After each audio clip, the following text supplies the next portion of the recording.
साथियों नमस्कार, मैं हरिश्चंद्र बर्णवाल। आज मैं केजरीवाल की राजनीति से जुड़े कुछ गंभीर विषयों को आपके सामने रखने वाला हूं। कांग्रेस की क्या विचारधारा है ये आप जरूर जानते होंगे। भाजपा की क्या विचारधारा है इससे भी आप भली भांति परिचित होंगे। लेफ्ट हो या समाजवादी, ममता हो या फिर लालू, इन सब की क्या सोच है और इनके रंग रूप भी आप जानते होंगे। लेकिन केजरीवाल की आम आदमी पार्टी की विचारधारा क्या है? क्या इस देश का एक भी आदमी इस बारे में बता सकता है? खुद केजरीवाल ने भी कभी क्या ये जाहिर किया है कि उनकी विचारधारा क्या है? आज हम इस वीडियो में केजरीवाल और उनकी पार्टी की विचारधारा की असलियत को खोलेंगे। और ये इसलिए जरूरी है कि केजरीवाल ने जब से भारतीय राजनीति में एंट्री मारी है तब से भारत की राजनीति में कई बदनुमा दाग लगे हैं। इन दागों के बारे में मैं आपको आगे विस्तार से बताऊंगा। लेकिन अभी जो पंजाब चुनाव खत्म हुआ, मतदान खत्म हुआ है, उसमें कई सारी चीजें ऐसी देखने को मिली, कई ऐसी झलक देखने को मिली हैं। आप न्यूज़ क्लिपिंग्स में देख रहे होंगे, खालिस्तान और अलग देश के प्रधानमंत्री की बात उठी और आरोप गंभीर थे। अब चाहे आम आदमी पार्टी या केजरीवाल गरीबों के नाम पर या फिर विकास के नाम पर या आम आदमी के नाम पर अपने बच्चे की भी कसम खा लें, लेकिन क्या आप समझ पाएंगे कि उनकी विचारधारा क्या है और क्यों ये बात उठ रही है? क्योंकि कभी तो वो खुद को एनार्किस्ट घोषित करते हैं। कुछ लोग कह रहे हैं मैं एनार्किस्ट हूं, मैं अव्यवस्था फैला रहा हूं, मैं मानता हूं कि मैं एनार्किस्ट हूं, मैं अव्यवस्था फैला रहा हूं। तो कभी कहते हैं कि एनार्की फैलाना ही लोकतंत्र है। आप ये भी देखिए, ये जितने कह रहे हैं ना एनार्की फैला दी, ये समझ लें जी, इसी को जनतंत्र कहते हैं। कभी वो अधिकारियों और मंत्रियों के घर में अव्यवस्था फैलाने को लोकतंत्र बताते हैं। आज मैं शिंदे साहब के घर में व्यवस्था फैलाने के लिए आया हूं।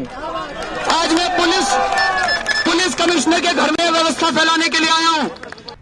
कभी ये उपराज्यपाल के घर के अंदर धरना प्रदर्शन को ही लोकतंत्र का अधिकार मान लेते हैं। केजरीवाल समेत सरकार के 4 मंत्रियों के एलजी हाउस में धरने प्रदर्शन का आज लगातार तीसरा दिन है। सोमवार से यहां धरने पर बैठे हुए मुख्यमंत्री अपने 3 अन्य मंत्रियों गोपाल राय, सत्येंद्र जैन और डिप्टी सीएम मनीष सिसोदिया के साथ। एक बार तो जनाब ने विधानसभा के अंदर ही संसद का अपमान करना अपना संवैधानिक अधिकार मान लिया और संसद से पास बिल की कॉपी ही फाड़ दी।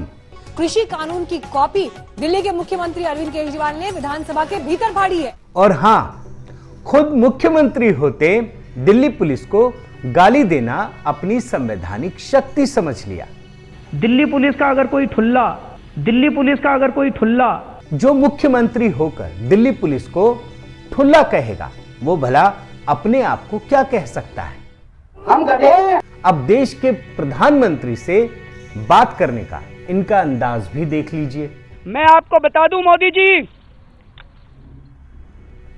और हां, इन्हें पता है कि इनके शब्द खराब हैं। मेरे तो शब्द खराब होंगे। ये स्वीकार करते हैं कि ये गाली देते हैं और शर्तों के साथ माफी मांगने की बात भी करते हैं। तुम अपने कुकर्मों की माफी मांगो देश से, मैं अपने शब्दों की माफी मांगूंगा देश से। ये वो केजरीवाल हैं जो गाली गलौज करने के बाद देश को उपदेश भी देते हैं। ये सब किस किस्म की गाली गलौज कर रहे हैं। इस किस्म की गाली गलौज की राजनीति सही नहीं है। हम 21वीं सदी के भारत में रह रहे हैं। और उपदेश देते देते ये प्रधानमंत्री मोदी के खिलाफ अपशब्द का भी प्रयोग करते हैं, जिन्होंने पाकिस्तान में बैठे आतंकवादियों के खिलाफ सर्जिकल स्ट्राइक कर देश का सिर गर्व से ऊंचा कर दिया। मोदी पाकिस्तानियों के साथ मिला, मोदी आतंकवादियों के साथ मिला। अब इनके लोकतंत्र की परिभाषा क्या है ये भी आप इन्हीं के मुंह से सुन लीजिए। दिल्ली के मालिक हम हैं, दिल्ली के मालिक ये लोग नहीं है। और दिल्ली का यही मालिक आखिर में खुद को स्वीट आतंकवादी भी बताता है। दुनिया का सबसे स्वीट आतंकवादी होऊंगा। अब जरा ये सोचिए कि कोई भी व्यक्ति या तो स्वीट होगा या आतंकवादी होगा। अब भला हिंसा क्या स्वीट हो सकती है? गोली बारूद, मतलब ये तमाम तरह की जो चीजें हैं, क्या कोई मतलब इन्हें स्वीट कह सकता है? क्या कोई आतंकवादी गुड और बैड के खांचे में बांटा जा सकता है? ये तो वही भाषा है जिसका इस्तेमाल पाकिस्तान करता है, और इसी नैरेटिव का जवाब देने के लिए प्रधानमंत्री मोदी ने पूरी दुनिया को यह बात समझाई थी। एक गुड टेररिज्म और बैड टेररिज्म से हम मानवता की रक्षा नहीं कर सकते। टेररिज्म टेररिज्म होता है, आतंकवाद आतंकवाद होता है। अब आप समझ गए होंगे कि पंजाब में चुनाव जीतने के लिए केजरीवाल किसकी भाषा बोल रहे हैं। लेकिन बात सिर्फ इतनी सी नहीं है। हमने अभी तक आपको केजरीवाल की जो भी बातें सुनाई हैं, उससे आपको पता चलेगा कि उनकी कोई सोच नहीं है, उनकी कोई विचारधारा नहीं है। और जो व्यक्ति, जिस व्यक्ति की सोच किसी तर्क में बंधी नहीं होती है, वो व्यक्ति कितना खतरनाक हो सकता है। वो अपनी सत्ता पाने के लिए किसी भी हद तक जा सकता है, और वो कोई भी रूप ले सकता है अपने सत्ता पाने के लिए, स्वार्थ के लिए। और ओपन मैगजीन के संपादक मनु जोसेफ के साथ बातचीत में एक बार केजरीवाल ने खुद ही ये कहा था कि वो किसी तर्क में नहीं बंधे हैं, सत्ता के लिए उनकी कोई लक्ष्मण रेखा नहीं है। आप ये रिपोर्ट देख पा रहे होंगे।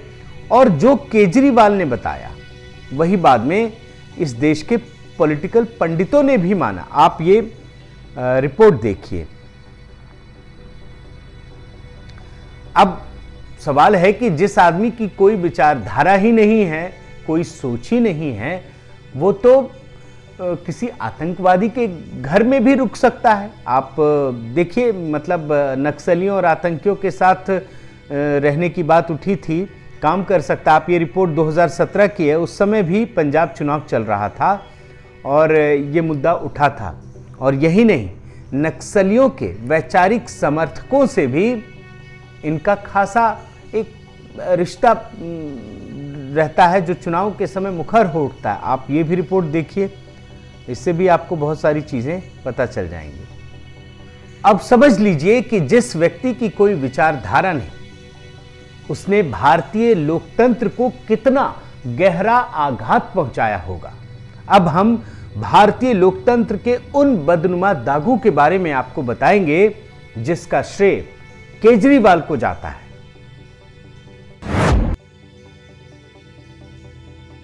केजरीवाल को ही इस बात का श्रेय जाएगा कि उन्होंने झूठे आरोप लगाकर भागने की परंपरा शुरू कर दी, और जब उनके सारे आरोप कोर्ट में झूठे साबित हो गए तो उन्होंने, मतलब जब जेल जाने की नौबत आ गई, तो इस व्यक्ति ने और इसके पूरे कुनबे ने तुरंत माफी भी मांग ली।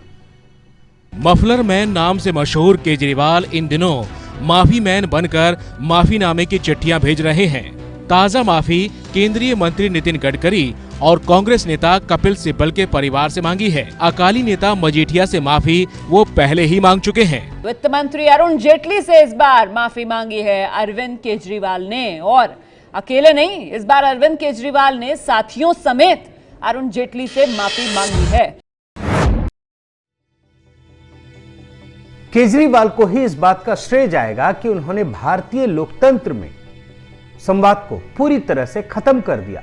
हर मसले का इलाज उन्होंने झगड़ा और झंझट को ही बना दिया।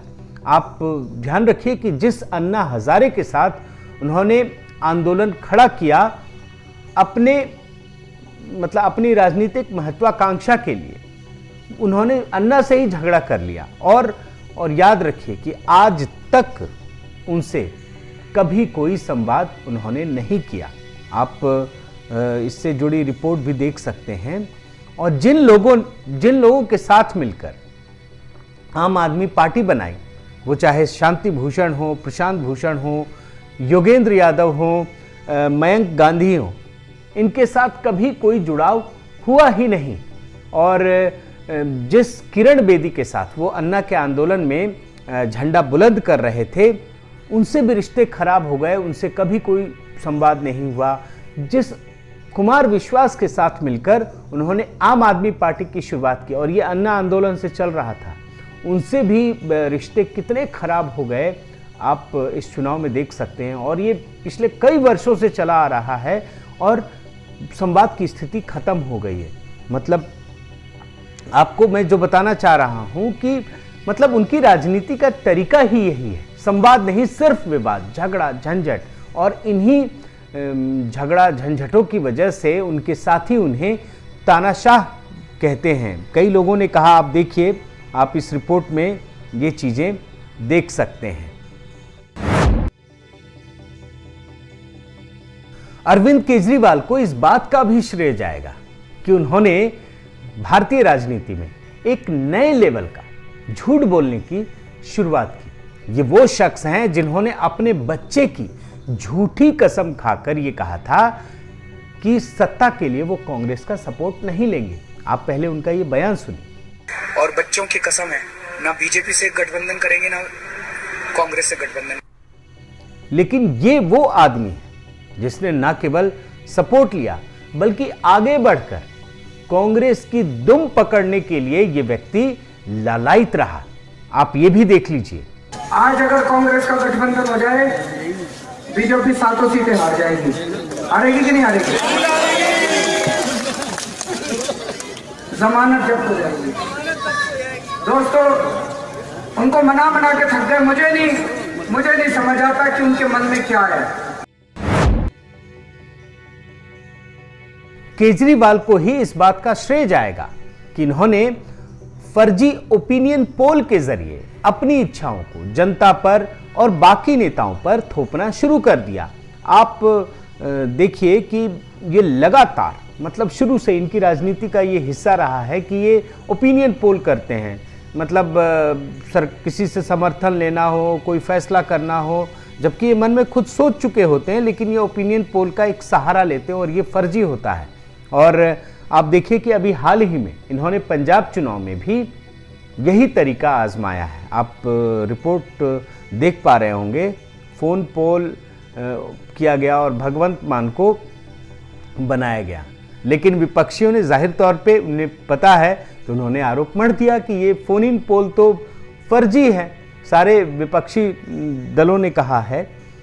अब इनके लोकतंत्र का असली रूप देखिए कि एक तरफ जहां वो इस ओपिनियन पोल के जरिए भगवंत मान का नाम मुख्यमंत्री के लिए आगे करते हैं, वहीं चुपके से पिछले दरवाजे से वो नारों के जरिए अपने नाम को आगे बढ़ा देते हैं। आप देखिए, ये जनाब पंजाब में अपने नाम पर वोट मांग रहे हैं और क्या नारे लगवाते हैं, ये रिपोर्ट देखिए। आप सुप्रीमो लॉन्चेस एक मौका केजरीवाल नु पोस्टर। और ये खुद मुंह मियां मिट्ठू बन रहे हैं।